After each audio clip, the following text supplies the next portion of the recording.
Hello everyone, this is ScabCat242. Here is a figure I've been waiting to get my hands on and I get to review it, which is the Figma Arts Max Factory Legend of Zelda Link figure. And wow, this is such a cool figure. Definitely worth the price I paid for him. These figures are not cheap because they're imports from Japan, but me being a huge Legend of Zelda fan, I had to get this figure. And so this is Link. As you can see here, he's got his Master Sword and he's got his shield. Before I go into reviewing this figure, here's the box right here. Pretty nice. I like the Triforce with the Legend of Zelda logo inside the box. I don't know, I may keep this just for sentimental purposes, but take a look at that. So yeah, so these are the poses you can get on this figure. He's got some pretty cool accessories which I'll go over. So yeah, pretty cool figure. So enough the box, let's go to the figure itself. So yeah, so here is Link. Looking pretty cool. This is pretty much how he looks from the current game, Skyward Sword, and yeah, I think he's pretty good. The sculpt on him is pretty good now. He has an alternate face right here, which is kind of a neat feature. He has his, I guess, his battle face, and he's got his regular face. So I'll show you right now how that works. So you just take the hair off, just pops off like that, and then you take the regular head, just swap that out. And then you got, yeah, a regular face. So that's kind of cool they did that. And the great thing is they also included a second header piece just in case you lost another one or if it broke. But I think that was a cool feature with that. And then also he has interchangeable hands. As you can see here, he has both of his hands. He's holding a shield and a sword.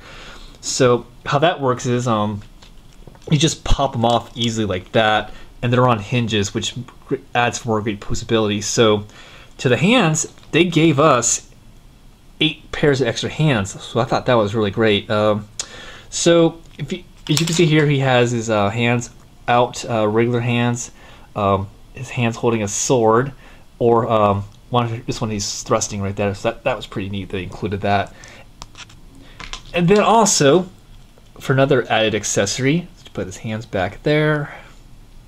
They added this really cool, I guess would be like a thrusting flame effect for the Master Sword.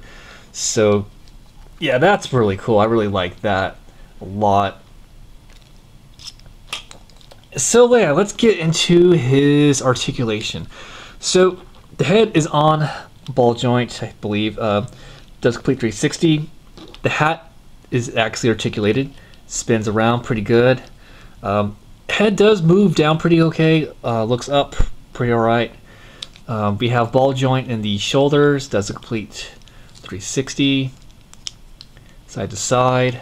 Ball shoulder joint, not shoulder joint, elbow joint, does a complete 360. We got wrist joint, does a complete 360. We have an upper torso articulation, does a complete 360. There's not much of an ab crunch. I wish there was one of those, but that's not too bad. Ball joints in the legs. Now you would think that his skirt would be hindering articulation, but actually it's not. This is actually made of very rubbery material, so you can actually kick up pretty high on this guy. Then of course he has single joints in the legs, but actually the legs go pretty far back considering it has a single joint. It's got these really interesting, I don't know, they're not really ball joints. I can't really describe what these are, but they're really neat. And you got a nice boot cut with a swivel, which is awesome.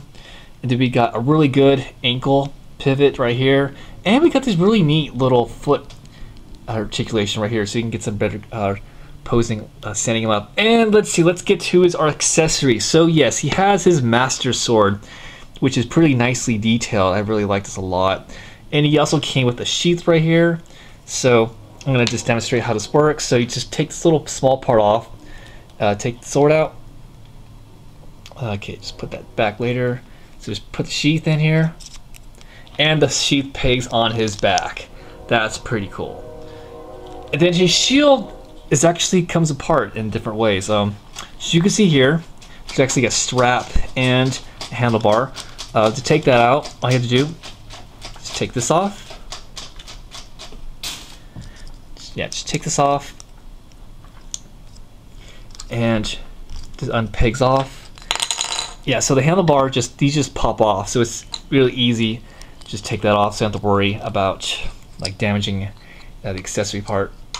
But probably the cool thing this thing came with is probably the stand. Like most Figma Arts figures, it has these really nice pulls with the stand, so you can get some pretty good poses, which I'll demonstrate right now. Just pop them up like that, because there's a peg hole in the back. Oh, just go like that.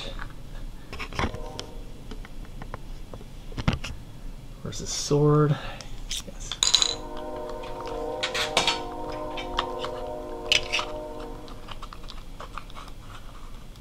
So yeah, you can get him in a pose like that, which I think is pretty cool.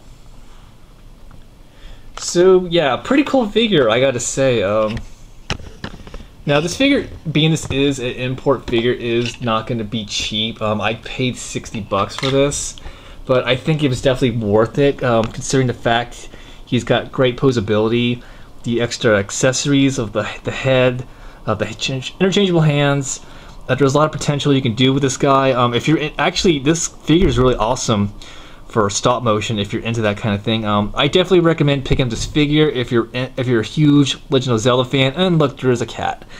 But yeah, I definitely recommend picking him up if you're a Zelda fan. And yes, that's about all I gotta say.